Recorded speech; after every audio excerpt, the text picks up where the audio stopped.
Priscilla Presley never imagined her name would be splashed across headlines for a crime she didn't commit. Once celebrated as the keeper of Elvis's legacy, she suddenly found herself trapped in a scandal that threatened to destroy everything she had built. As whispers of forged signatures, missing millions, and a vanished insider spread through Hollywood, one truth became clear: someone close to her had turned trust into a weapon. And before it was over, lives would be shattered, reputations ruined, and the Presley name would never be the same again. It started with a whisper that grew into a storm. One early morning, news broke that Priscilla Presley, the legendary actress and former wife of Elvis Presley, was suddenly entangled in a major lawsuit. At first, it didn't seem real. Priscilla had always been seen as the calm within the chaos of fame, a woman who had weathered the highs and lows of Hollywood without ever losing her grace. But now, headlines painted a very different picture, one of betrayal, deception, and hidden money. The legal documents, filed quietly in a Los Angeles court, alleged financial misconduct connected to the Presley estate. The filing named Priscilla as a central figure in a tangled dispute over royalties, management fees, and unauthorized transfers. For years, she had been the guardian of Elvis's legacy, ensuring his memory stayed alive through Graceland, films, and countless business ventures. Now, those same ventures were being called into question. Fans didn't know what to think. The idea that Priscilla could be involved in something shady didn't fit the image they'd come to love. She had built her reputation on loyalty to Elvis, to her daughter Lisa Marie, and to the Presley name itself. Yet, the lawsuit claimed that funds had gone missing under her watch. The entertainment world buzzed with speculation, trying to connect dots that didn't seem to match. Reporters dug through old contracts and estate documents, uncovering strange discrepancies. Some payments didn't line up, certain signatures looked off. There were rumors that offshore accounts had been used, and though nothing was confirmed, the whispers grew louder with every passing day. Soon, online forums exploded with theories, each one wilder than the last. Was Priscilla being framed? Or was this a side of her the public had never seen? Lawyers representing both sides stayed tight-lipped, adding fuel to the fire. Every small detail became breaking news: a new filing, a missing document, a sealed envelope. Even a short appearance by Priscilla outside a courthouse became headline material, with paparazzi analyzing her every movement, every facial expression. She remained composed, but behind her calm eyes, the weight of decades of family history seemed to press heavily. Insiders whispered that this lawsuit was only the beginning. Some claimed it would expose years of secret deals made under the Presley brand. Others said it was nothing more than a bitter power struggle over control of the estate. The truth was buried somewhere in the middle, and no one seemed to know which version to believe. As the case began to unfold, Hollywood's elite took notice. The Presley name wasn't just another celebrity story, it was American royalty. The idea that it could be shaken by something as ugly as a lawsuit fascinated and horrified everyone at once. Public sympathy swayed back and forth, from pity for Priscilla to suspicion of her motives. Behind the glossy magazine covers and polished press statements, a darker story was brewing. Legal experts hinted that the case might open doors to decades of hidden transactions, money that had moved in silence, under the radar, through trusted hands. And somewhere in that labyrinth of numbers and signatures, a secret waited to be uncovered. Investigators wasted no time digging into the financial records. What they uncovered was far more complicated than anyone had expected. The Presley estate, long thought to be meticulously managed, showed traces of irregularities stretching back years. Hidden within legitimate transactions were smaller, carefully disguised transfers that didn't match any official accounting entries. At first glance, they seemed insignificant, just minor discrepancies buried among thousands of pages of data. But when mapped out, a strange pattern began to emerge. Each questionable transfer led to a different company, none of which appeared to have a real business presence. Most were registered in places known for secrecy: small Caribbean islands, parts of Europe, and one obscure address in Singapore that turned out to be nothing more than a mailbox. Investigators soon realized they were dealing with a complex network of shell corporations. Someone had gone to great lengths to make sure the money trail would never be easy to follow. Then came the shocking detail that set the media ablaze. Several of the documents tied to those transfers bore Priscilla Presley's digital signature. It looked legitimate, even under close inspection. But handwriting experts who examined the physical copies noticed subtle inconsistencies: the loops in the letters, the pressure of the pen, even the alignment of her name. These differences were almost invisible to the naked eye but glaring to a trained forensic specialist. The conclusion was startling: the signatures were not authentic. That revelation shifted the entire narrative. If Priscilla hadn't signed those documents, someone else must have. The investigation turned inward, focusing on individuals who had direct access to the estate's private files. That list was short, including only a handful of trusted advisors and long-term employees. Each person was questioned, and each denied involvement. But one name surfaced repeatedly in emails and transaction authorizations: a shadowy consultant whose connection to the Presley brand seemed deeper than anyone had realized. As word of the forgery spread, public opinion began to change. Sympathy for Priscilla grew as fans and experts alike speculated that she might have been set up. The idea that someone within her trusted circle had manipulated her financial authority was both heartbreaking and scandalous. Her reputation, once under threat, began to recover slightly, but the case itself was growing darker. Investigators traced one of the suspicious accounts to a private bank in Zurich. The account was opened under an alias but was linked through encrypted communication logs to a known associate of the Presley estate. It appeared that whoever orchestrated this scheme had access to both financial systems and intimate knowledge of how the estate operated. This wasn't a random act of fraud, it was an inside job executed with precision. Meanwhile, rumors of a larger conspiracy began circulating in the press. Some claimed it was a coordinated effort to wrest control of the estate from Priscilla's hands. Others whispered that it was revenge, a long game played by someone who had felt wronged years before. The deeper investigators dug, the murkier everything became. Each new document raised more questions than it answered, and the truth seemed to slip further away with every discovery. By now, it was clear that the lawsuit had exposed something much bigger than anyone anticipated. The Presley legacy was no longer just about music, fame, and nostalgia. It was a battleground of greed and deceit. Hidden accounts, forged signatures, and secret players had turned a family's inheritance into a labyrinth of lies. And somewhere behind all the confusion, a single mastermind was still out there, watching as the chaos unfolded exactly as planned. The investigation had already taken several unexpected turns when a new piece of information surfaced that would change everything. A woman identified only by the initials CD contacted one of the journalists covering the case. She claimed to have worked closely with Priscilla Presley for several years as a personal assistant, handling correspondence, scheduling, and confidential paperwork. Her message was brief but enough to capture immediate attention. She said she knew the truth about the missing funds and that the story the public had been told was only half of what really happened. When investigators met with her, she described a world that existed quietly behind the fame and nostalgia of the Presley legacy. According to CD, a small group of people had controlled every major financial move related to the estate. They had operated in near secrecy, using Priscilla's trust to authorize payments she barely had time to review. CD claimed she had witnessed late-night meetings, coded messages, and financial transfers disguised as charitable donations. On the surface, everything looked proper. Behind the scenes, it was something very different.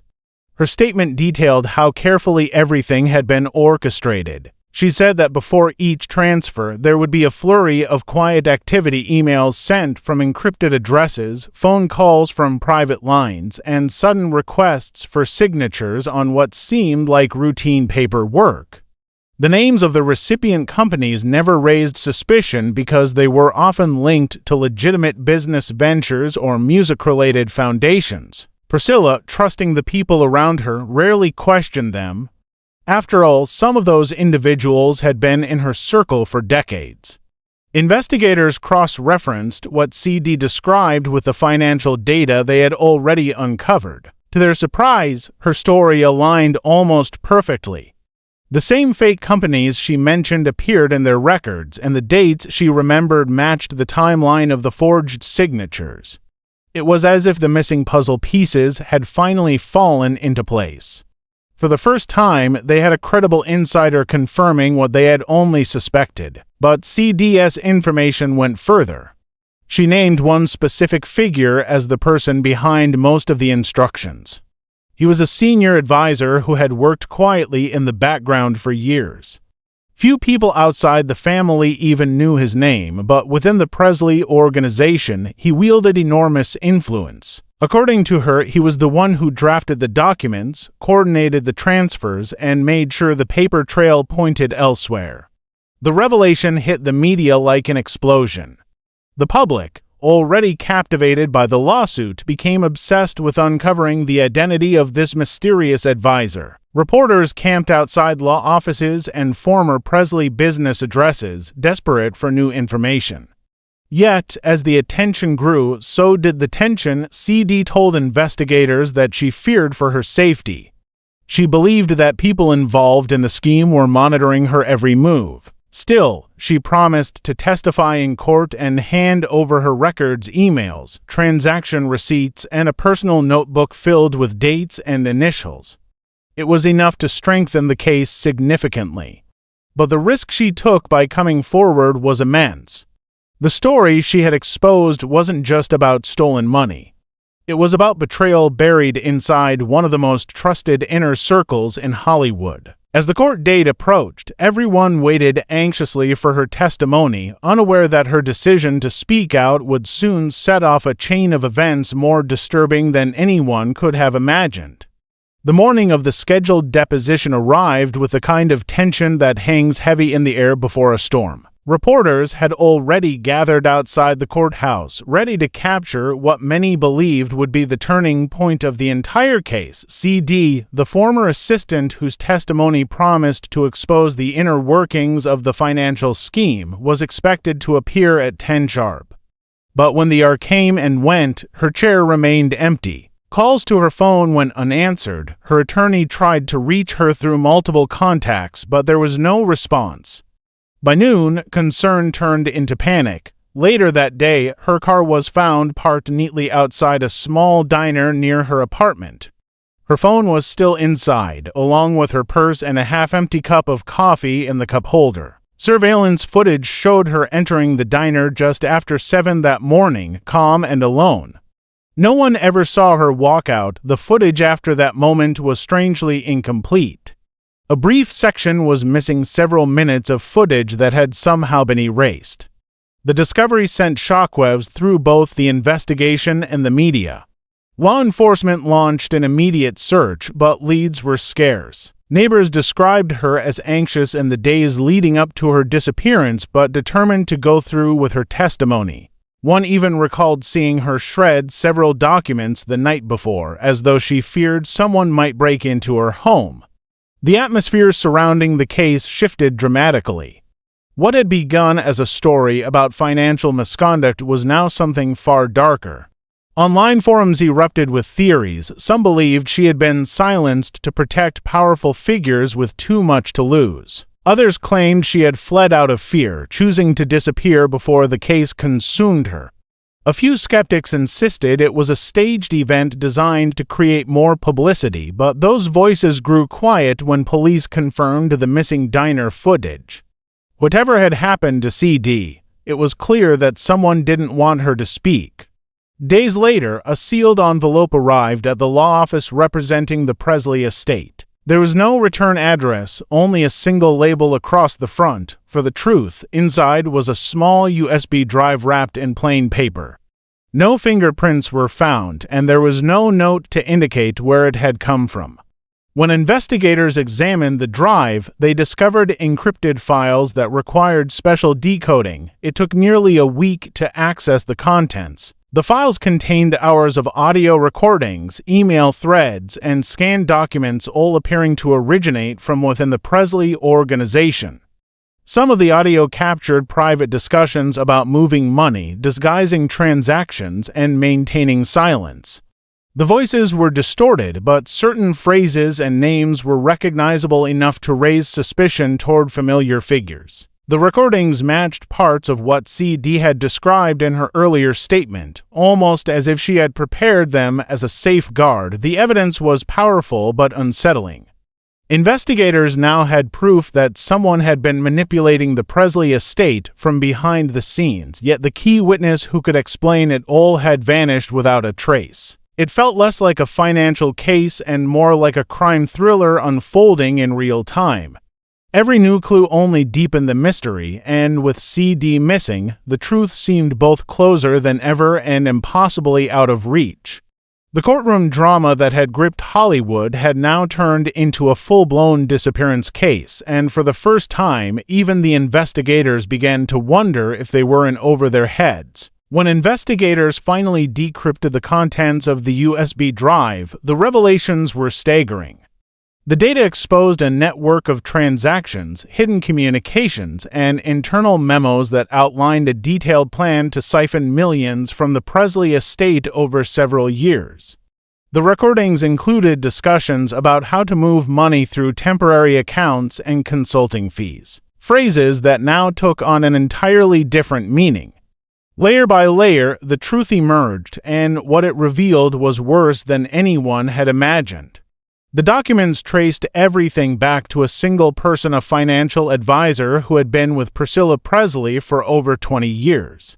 Known for his professionalism and calm demeanor, he had built a reputation as someone trustworthy and discreet. Over time, he had gained near total access to the estate's accounts, investments, and contracts. What no one realized was that he had been using that trust as cover for a carefully orchestrated scheme. Each transaction, each signature, and every offshore transfer had been part of his plan. He had even gone so far as to forge Priscilla's name on legal documents, making it appear as though she had authorized everything. Once his involvement became clear, investigators moved quietly. They couldn't risk alerting him before they had enough evidence to secure a conviction. For weeks, they worked under the radar, gathering witness statements and linking timestamps from the forged documents to his computer activity. The picture that formed was undeniable. He had orchestrated the fraud, manipulated those around him, and used CD as a middleman for his communication without her full understanding of what she was helping facilitate. When she began to realize the scale of what was happening, she had prepared to expose him and then disappeared. The discovery left everyone shaken. The Presley family's attorney released a statement expressing both relief and sorrow. Relief that the truth was finally surfacing, and sorrow that it had come at such a heavy price. Priscilla, cleared of suspicion, remained largely silent, but those close to her said she was devastated. For decades, she had surrounded herself with people she trusted completely. To learn that betrayal had come from one of them was a wound deeper than any public scandal could inflict. The advisor's arrest was conducted quietly one evening, away from cameras and reporters. When news of it broke, the entertainment world reacted with disbelief. A man once seen as an uncheckable professional was now accused of embezzlement, fraud, and forgery. The files recovered from his home confirmed the details found on the USB drive. He had documented everything meticulously, a trail of greed hidden behind years of loyalty. It was his own obsession with control that had finally exposed him. Despite the relief that came with the arrest, one question lingered. The recordings on the USB drive had been labeled and arranged in a way that suggested someone had prepared them for discovery. No one ever confirmed who had sent the envelope to the law firm. Some believed CD had anticipated her own disappearance and made sure the evidence would reach investigators if anything happened to her. Others suspected a silent insider who wanted the truth revealed but feared exposure. In the aftermath, the Presley estate underwent a complete restructuring to ensure nothing like this could ever happen again. The media eventually moved on, chasing news stories, but the shadow of the scandal remained. For Priscilla, the entire ordeal became a lesson in trust, betrayal, and the hidden dangers that come with fame. The case closed with the conviction of the advisor, yet the unanswered questions lingered in whispers. Somewhere buried beneath all the legal filings and courtroom records was a final piece of the puzzle that no one had ever found. And in the quiet that followed, the mystery of what truly happened to CD hung like a haunting echo that refused to fade.